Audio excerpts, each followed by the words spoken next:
After understanding our movement's history clearly and accurately, it is not at all difficult to see why there is ever increasing polarization between and amongst the various camps of devotees, mixed devotees, and so-called devotees. Those who buy into the smorgasbord idea may consider themselves to be the moderate center.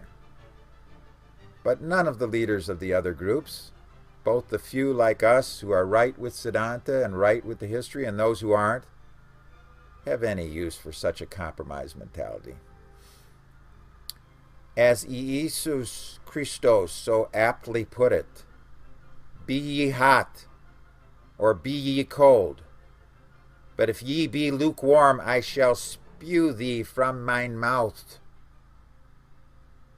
A policy of trying to find some kind of middle ground only goes so far within so-called ISKCON, although Srila Prabhupada was quite intolerant toward any kind of compromise whatsoever. A policy of compromise cannot lead anywhere, and as time passes, any so-called moderate faction will certainly shrivel. In so-called ISKCON, it produces little more than quasi-gridlock at this time. Thus, muddled thinking remains the rule there rather than the exception.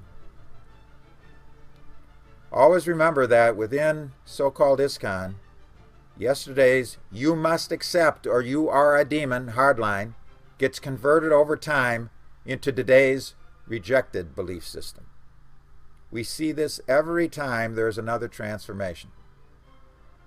Not only is any given position, process, or policy in so-called ISKCON subject to reversal, it is also subject to potentially re-emerging sometime later. Do not think for a moment that the so-called ISKCON cult is incapable of turning the tables and returning to something similar to the zonal Acarya worship system of the late 70s and the early to mid 80s.